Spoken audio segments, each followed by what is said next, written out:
Bonjour tout le Bonjour monde, tout le monde. bienvenue sur ce live. Aujourd'hui on commence mort de rire. C'est un peu récurrent, mais aujourd'hui on est mort de rire parce qu'on a eu plusieurs petits problèmes techniques juste avant. Donc voilà, on va pas rentrer dans les Et là, ça détails, fonctionne. mais ça fonctionne, ça fonctionne. Mon écran il est Yes. bien, j'ai pas un écran noir, donc tout est beau, c'est super. Donc aujourd'hui on vous fait un live sur la joie de vivre. Donc il y a une Mhm. thématique qui nous tient beaucoup à cœur. Et puis que bah voilà, la joie de vivre de toute manière c'est hyper important parce que sans elle, hein, comme j'ai mis dans les commentaires, sans elle, ben c'est pas évident d'avancer. Donc C'est vraiment un moteur pour retrouver son énergie. C'est vraiment des piliers fondamentaux de notre approche aussi. Donc, on va insister là-dessus aujourd'hui dans ce live. 5 étapes. On aime bien faire ça en 5 étapes parce qu'il y a 5 aspects en médecine chinoise. Donc, on se base beaucoup là-dessus dans notre approche encore une fois. Donc, Mathis, tu veux commencer peut-être par la première étape? bah oui, alors pour conserver sa joie de vivre, ben ça passe par euh, déjà avoir de la créativité, se reconnecter à de la créativité, c'est quelque chose qui est hyper important pour venir non seulement éveiller la joie de vivre, mais aussi pour l'entretenir, puis faire en sorte qu'elle perdure. Donc ça, créativité, vous Mhm. n'avez pas besoin de créer quelque chose de zéro, hein. Avoir de la créativité dans le sens faire quelque chose de manuel, créer un projet, créer les étapes pour amener à la concrétisation, à la réalisation de quelque chose. Vous êtes déjà dans quelque chose qui est créatif. Mhm. Faire du dessin, faire un jeu, créer un jeu avec ses enfants, quoi que ce soit, tout ça, on est dans la créativité. Et ça va être quelque chose qui va venir permettre de maintenir l'élan de joie de vivre que vous allez avoir. Donc ça, c'est quelque chose qui est Mhm. hyper intéressant. Puis toi, Benoît, étant artiste, Oui, je pense que la créativité, tu pour pourrais moi, nous en c'est parler c'est pendant super 1 heure. facile. C'est super facile, mais je veux insister sur le fait que quand on vous dit d'être créatif, on vous dit pas d'être un artiste. Non. Simplement, la créativité, c'est voir les choses de manière différente. Vous pouvez être en face d'un ingénieur qui est hyper créatif parce qu'il voit les choses de manière différente, il est capable de voir qu'il n'y a pas qu'une seule facette à ce qu'il regarde, mais il y en a plusieurs. Donc c'est vraiment ouvrir grand ses yeux, ouvrir grand ses oreilles et de jouer avec ça grâce au jeu créatif, à la création, c'est super, c'est génial. Allez faire de la photo, allez faire du dessin, inscrivez-vous à un cours comme ça, faites des jeux avec vos enfants, bien sûr, mais il n'y a pas besoin d'être un artiste. Mais simplement, plus vous allez vous stimuler grâce à des activités créatrices, je sais plus, et bien, plus vous allez comme ça créer de nouvelles connexions neuronales et plus vous allez entretenir la flamme de la joie de vivre. Exact. Un Ceux autre qui aiment aspect les, qui... ceux qui aiment les jeux de société, moi je pense tout de suite à un jeu en particulier, Dixit, qui est un super beau jeu justement en famille avec les amis, où déjà les images sont très belles, ça porte vraiment à réflexion, ça porte vraiment à l'imaginaire, et du coup c'est un jeu où on interagit comme ça avec des petits mots, avec on fait jouer son passé, un petit peu son vécu, pour venir chercher des choses à faire deviner aux autres. Et c'est très créatif et en même temps c'est dans un jeu, donc c'est super intéressant. Ce qui va avec ça, vous comprenez bien, c'est le mouvement. Dès qu'on est créatif, on se met en mouvement et ça va être important dans votre vie de conserver le mouvement, que ce soit de manière vraiment littérale, hein, c'est-à-dire les muscles, c'est les muscles qui nous mettent en mouvement, donc d'entretenir vos muscles de manière plaisante ou plus ou moins sportive, c'est vous qui décidez, mais de toujours mettre le corps en mouvement à travers une activité artisanale ou à travers du sport. Ça, c'est absolument fondamental pour conserver sa joie de vivre parce que on pourrait croire comme ça que la joie de vivre, c'est un truc hyper psychologique, qui est que de l'ordre de l'esprit. Ah non. Pas du tout. Donc, si vous avez besoin naturellement de bouger, donc il faut être souple dans son esprit, bien sûr, mais il faut être souple dans son corps aussi. Donc, mettez-vous en mouvement. Donc, tout ça, c'était déjà la première étape pour conserver sa joie de vivre de manière permanente et au quotidien.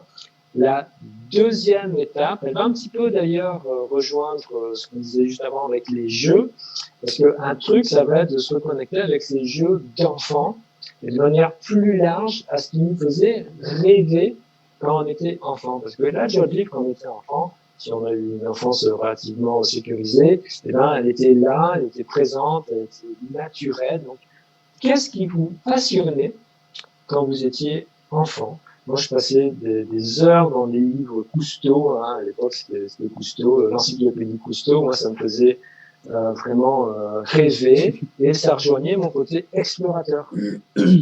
J'ai encore des images précises là de la Calypso qui part dans l'Amazonie.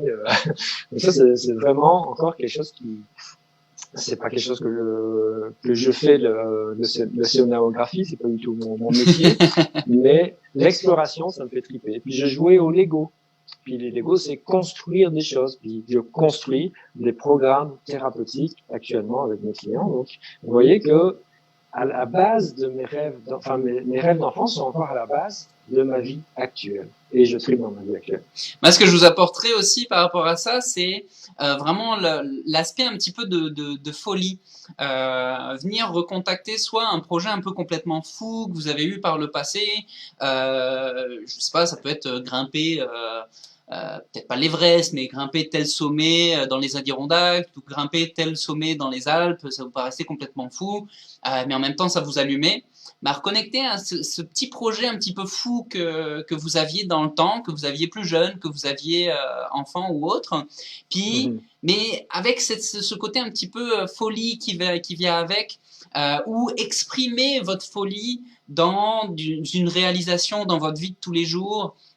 Pas forcément tous les jours, mais une fois par semaine, par exemple, exprimer votre folie. Donc, ça peut être que ce soit dans une coupe de cheveux, ça peut être dans un costume, dans un habillement spécifique, dans un vernis à ongles pour mesdames. Mais exprimer cette folie qu'il y a en vous là, et essayer de l'exprimer à l'extérieur pour venir faire circuler ça, parce que ça va venir faire exploser votre joie de vivre. Et ça, c'est vraiment très très intéressant de faire exploser cette joie de vivre là, parce qu'après c'est facile de la récolter et puis de l'entretenir. Donc la différence avec quand on était enfant, c'est qu'on a des compétences quand on est adulte. Et vous allez pouvoir, le projet que vous rêvez, vous allez pouvoir l'installer dans le quotidien. Petite étape par petite étape, petits aspects par petits aspects. Et ça, c'est super important, pour un systématiste, là, la dimension quotidienne de ces grands rêves. Ça fait en sorte que ça devient concret, tangible, et que finalement, on le vit dans sa réalité immédiate, à portée de main. Donc, on se ramène à ça vraiment le plus concret, le plus tangible possible.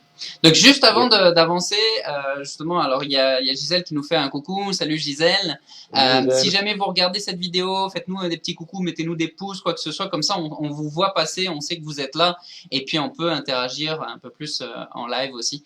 Donc troisième étape. À propos de Gisèle et de tous ceux qui nous regardent actuellement, c'est justement pour conserver sa joie de vivre, de savoir s'entourer des bonnes personnes. Je vais le dire à l'inverse, si on s'entoure toujours que des personnes qui sont larmoyantes, qui sont pesantes, qui voient le côté noir de la vie, c'est sûr que ça va être un petit peu difficile pour vous de conserver votre flamme intérieure. Au bout d'un moment, ça risque quand même de peser bien lourd. Troisième étape, s'entourer de personnes qui sont justement joyeuses, etc.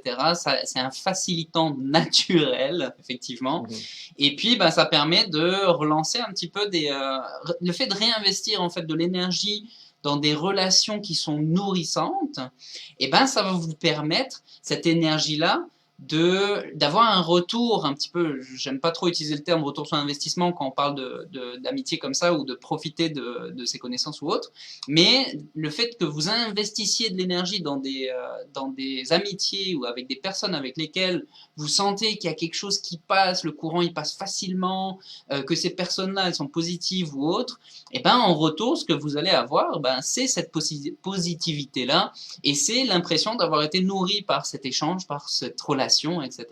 Et ça, forcément, ça va venir entretenir votre joie de vivre et ça va venir faire en sorte qu'elle continue d'être au quotidien, continue d'être présente d'une manière hebdomadaire ou mensuelle ou quoi que ce soit, au lieu d'être tenu par des relations, d'être tenu par des engagements d'échange avec certaines personnes qui peuvent parfois vous tirer vers le bas et qui vont avoir tendance à amoindrir votre joie de vivre et à la saper tout simplement. Donc ça c'est vraiment intéressant.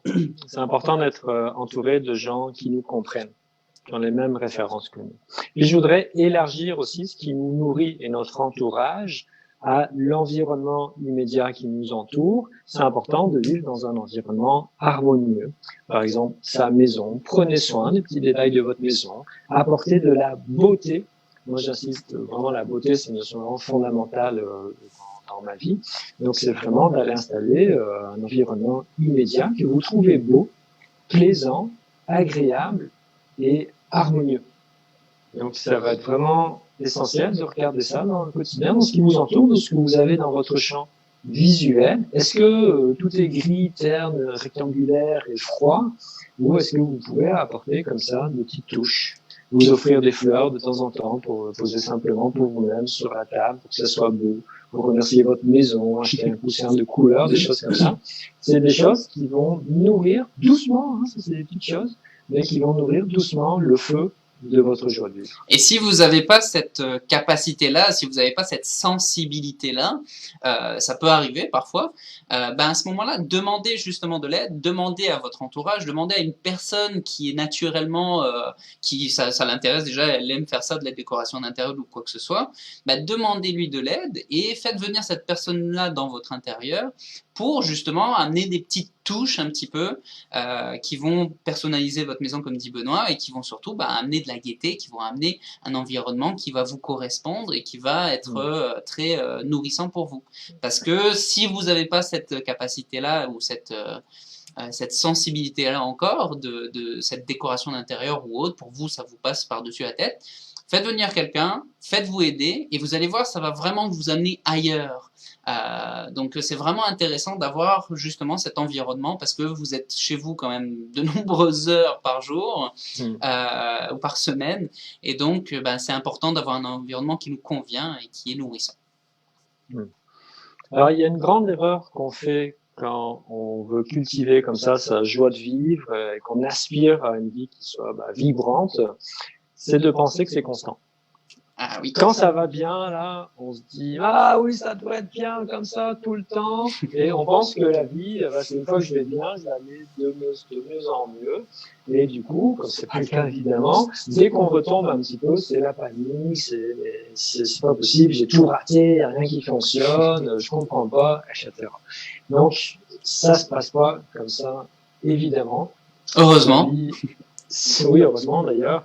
La vie, c'est un processus qui inclut des variations, des hauts et des bas. Donc, quand on veut conserver sa joie de vivre, il faut accepter paradoxalement que par moment, elle soit moins là, ou voire même plus là du tout, par moment temporaire bien sûr, parce que c'est normal, c'est un processus. On peut pas tout le temps être high comme ça. Hein. Il faut aller aussi explorer les variations, explorer quand ça va moins bien, et voilà, accepter que la vie n'est pas linéaire, et ça serait vraiment un faux semblant très dommageable de vouloir rester tout le temps dans une joie de vivre, une espèce d'euphorie comme ça superficielle. Donc, quatrième point hyper important maintenant pour conserver votre joie de vivre, c'est en fait c'est deux points un peu en un, c'est donner une direction déjà au niveau de sa joie de vivre et puis amener le contexte, poser les choses, organiser les choses pour faire en sorte que cette joie de vivre là, il y ait une récurrence, d'accord? Parce que comme dit Benoît, ça sera pas tout le temps la joie de vivre à 100%, ok? Mais qu'il y ait une récurrence sur un mouvement de votre joie de vivre. Donc, donner une direction, ça veut dire quoi? Ça veut dire que il faut s'aligner avec des choses qui vont faire en sorte qu'on va être dans notre canal où on va pouvoir exprimer notre joie de vivre. Si par exemple, moi, vous me mettez, je veux dire n'importe quoi, mais si vous m'enfermez pendant de nombreuses heures dans une pièce sans fenêtre, je vais pas être dans un canal où je vais pouvoir exprimer ma joie de vivre, d'accord? Je vais avoir besoin de voir l'extérieur, je vais avoir besoin de sortir, je vais avoir besoin de prendre l'air, pour pouvoir justement exprimer puis entretenir cette joie de vivre-là. Je pense que Benoît, toi, c'est un petit peu la même chose. Je sais pas si tu as un autre exemple que tu veux donner par rapport à ça. Moi, j'ai besoin de contact humain aussi régulier dans ma vie. Donc, on a chacun nos besoins qui font que quand ils sont nourris, notre joie de vivre va s'exprimer. J'aime bien l'image que tu donnes, Mathilde. Effectivement, on a des directions, puis on a des zones où c'est beaucoup plus facile et confortable pour exprimer sa joie de vivre, et il y en a d'autres où c'est beaucoup plus difficile pour accepter qu'il y ait les deux. Il faut s'arranger, s'organiser pour évidemment rester dans la zone où c'est beaucoup plus facile et joyeux pour nous, et réduire un petit peu les écarts qu'on peut avoir. Si votre joie de vivre, elle occupe actuellement une journée sur 30 dans votre vivre, il faut vous faire accompagner, il faut engager un processus, un travail, pour que cette petite joie de vivre-là, elle arrive à prendre de plus en plus de place dans votre quotidien, que les autres affaires s'écartent, et que finalement, votre joie de vivre puisse être révélée, mais c'est un processus et ça prend de s'engager sur un chemin. Il n'y a pas de formule magique, de baguette magique qui vont vous dire, OK, voilà, ta joie de vivre, c'est maintenant, il y a une petite pilule, ça coûte 5000 € et ça vient d'Amazonie. Là, tu vas la goûter, la joie de vivre, aucun souci avec ça. Non, c'est pas ça. La vie, c'est un processus. Il y a des hauts, il y a des bas, et heureusement, on peut s'organiser, s'arranger pour que les hauts soient de plus en plus hauts et les bas soient de moins en moins fréquents. Je croyais que tu allais dire l'inverse. Que les bas soient de plus en plus bas. Non, je m'écoute quand je parle.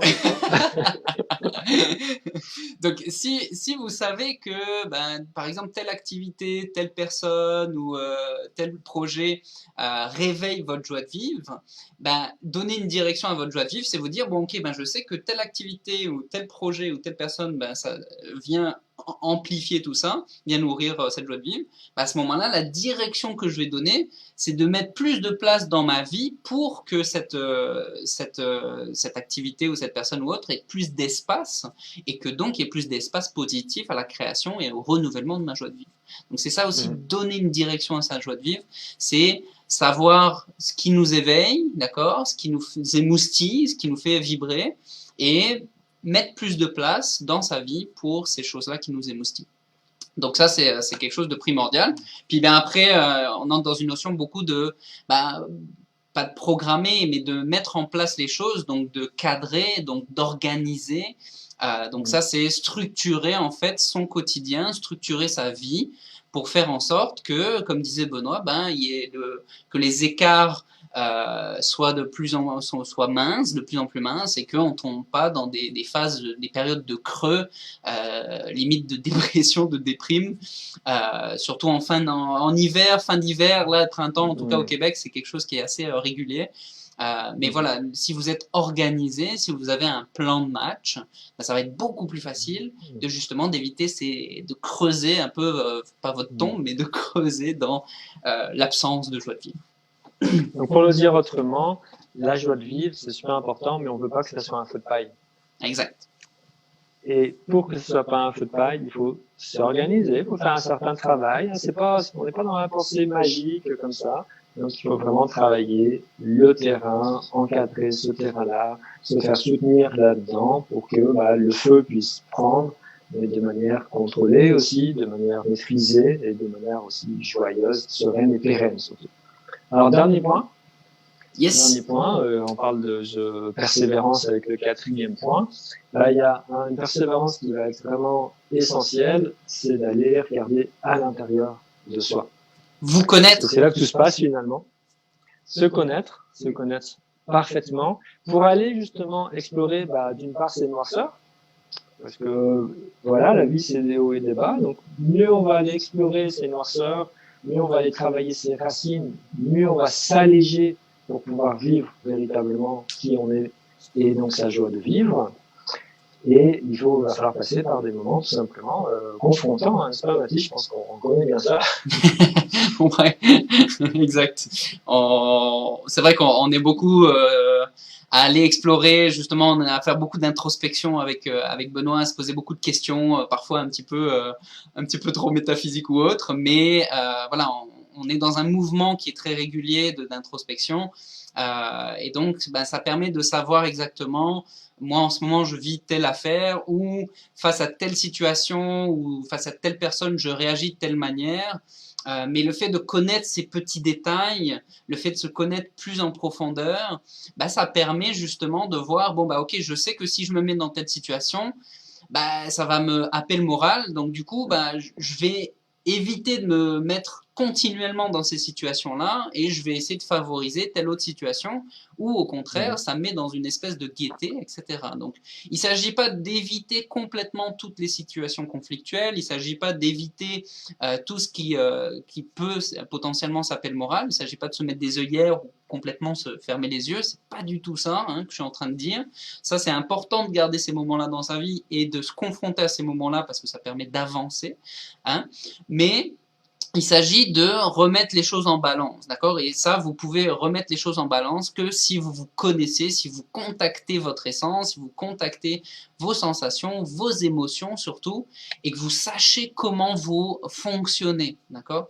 Et donc ça, après, ça va vous permettre de remettre les choses un peu en balance et éviter que parfois il y ait trop justement vous mettiez trop dans une posture ou dans des situations où ça va vous saper le moral, où vous n'allez pas être capable, où vous allez vous sentir nul, ou etc. etc. etc. Et ça va grandement casser votre joie de vivre. Donc du coup, ça permet de rééquilibrer un petit peu les choses. Cette étape-là, c'est l'étape où on se regarde bien en face, dans le miroir, sans jugement, sans affect, tel qu'on est véritablement. Et c'est encore une fois essentiel pour distinguer aussi, est-ce que ce que je vis, c'est véritablement la joie de vivre qui vient du cœur, ou est-ce que je suis juste surexcité parce que j'ai pris un peu trop de café ou certaines substances illicites, que de l'extérieur ça ressemble à la joie de vivre, mais en fait c'est pas du tout la joie de vivre. De toute manière, on parlait de feu de paille tantôt, si ça fait, vous êtes comme hyper joyeux, etc., et puis que le lendemain ou quelques jours après, ça retombe très fort, posez-vous des questions. On est plus sur le feu de paille qu'autre chose, là. Donc, posez-vous des questions. Normalement, c'est une joie de vivre qui est réellement présente, qui est réellement là. Vous n'allez pas avoir ces variations hyper importantes entre wouhou, puis phase de dépression, wouhou, phase de dépression. Ça, c'est les montagnes russes. Puis ça, c'est justement, j'espère qu'avec les conseils qu'on vous donne, vous allez éviter justement ces montagnes russes-là.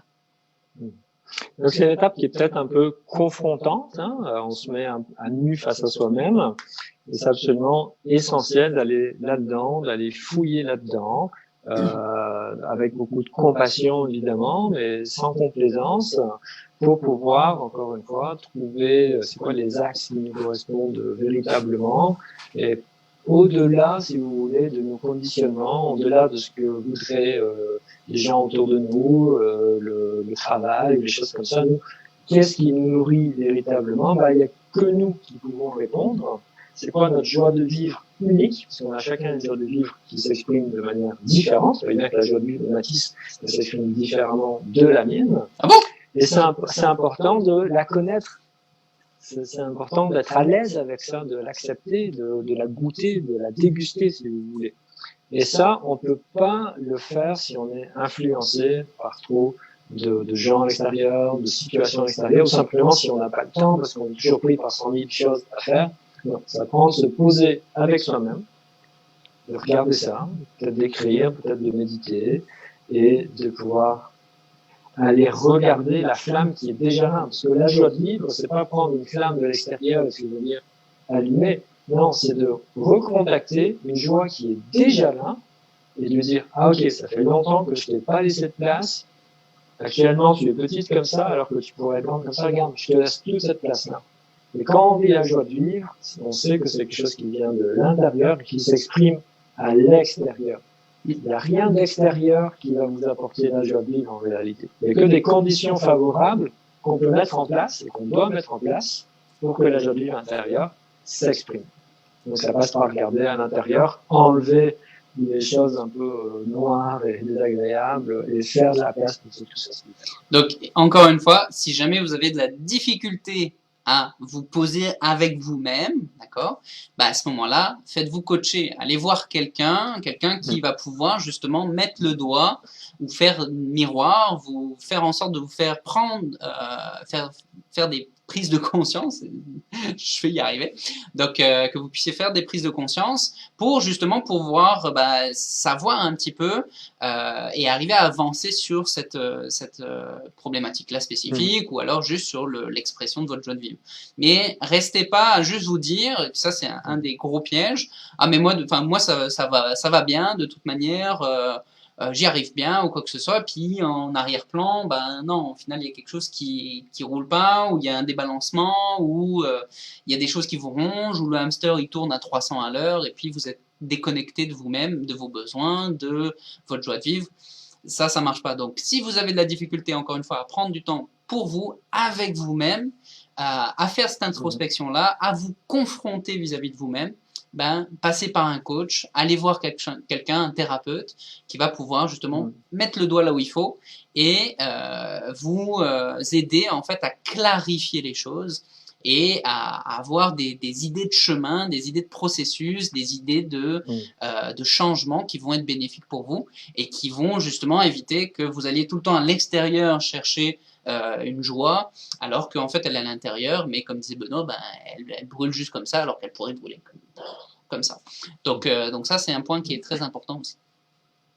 Super, donc en résumé, c'est s'aimer suffisamment soi-même hein, pour que tout simplement eh ben, on puisse vivre joyeusement. Je ne sais pas comment le dire autrement, mais...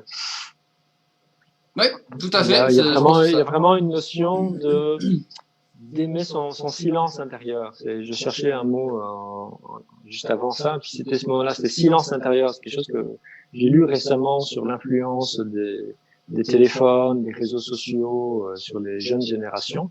Et en fait, on constate ça, c'est qu'ils ont plus de temps seuls avec eux-mêmes. Il y a toujours une sollicitation du monde extérieur.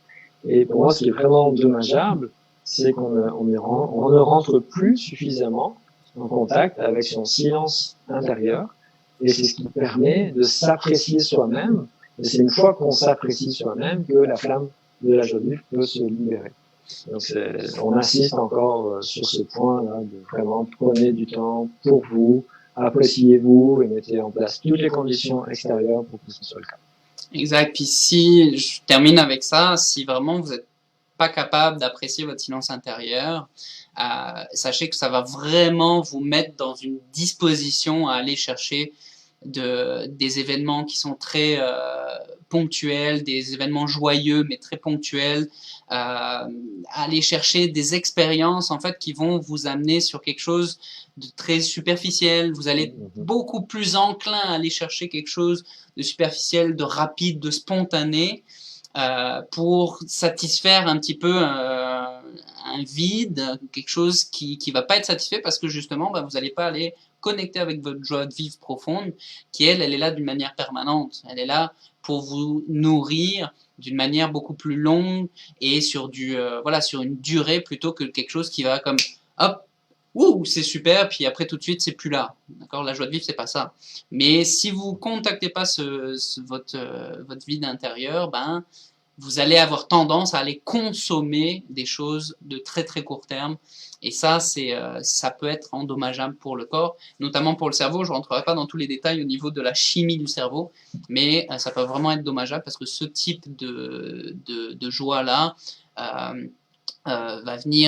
peut créer beaucoup d'addictions. Les addictions, je ne parle pas juste des substances illicites ou licites, mais ça peut créer vraiment une addiction à tout ce qui est instantané, tout ce qui est plaisir instantané, et ça crée d'autres problèmes après. On ne rentrera pas plus dans les détails. Notamment l'épuisement. Et notamment l'épuisement, burn-out et autres. Donc, j'espère vraiment que ce live vous aura apporté des clés, des notions vraiment importantes, des orientations en fait que vous pouvez prendre pour vraiment faire des petits changements. Il ne s'agit pas de changer tout votre quotidien, il ne s'agit pas de changer tout ce que vous faites, mais amener juste des petits ajustements au quotidien qui vont vous permettre vraiment de réveiller cette joie de vivre là si elle est un petit peu endormie, ou juste de l'entretenir et de faire en sorte qu'elle se renouvelle au quotidien. Donc prenez le temps avec vous-même, ça c'est hyper important. Et puis si jamais vous avez des questions, comme d'habitude, écrivez-les en commentaire. On va faire un plaisir de regarder ça, d'essayer de répondre du mieux qu'on peut. Si vous voulez pas que ça s'affiche devant tout le monde, il y a toujours les messages privés. Vous pouvez nous envoyer un message privé avec vos questions, commentaires ou autres, puis on vous répondra d'une manière privée aussi. Donc voilà, il y a toujours tous ces façons-là de faire. Puis si vous regardez en différé, mettez en différé ou mettez-nous comme recharger pour qu'on puisse avoir, encore une fois, nous, ça nous fait des notifications comme quoi vous avez regardé la vidéo, donc ça nous permet de rester en contact avec vous aussi. Donc voilà, n'hésitez pas. Et puis, je sais pas si tu voulais rajouter quelque chose, Benoît.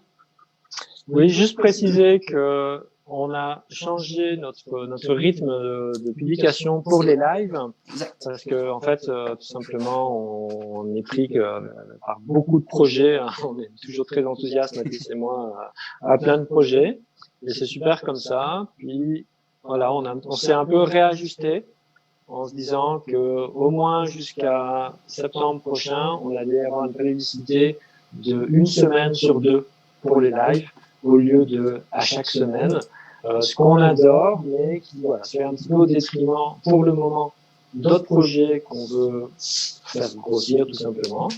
Et puis voilà, on reste en contact évidemment dans le groupe, on reste hyper disponible pour vous, c'est juste qu'on va prendre une autre rythmicité pour l'instant.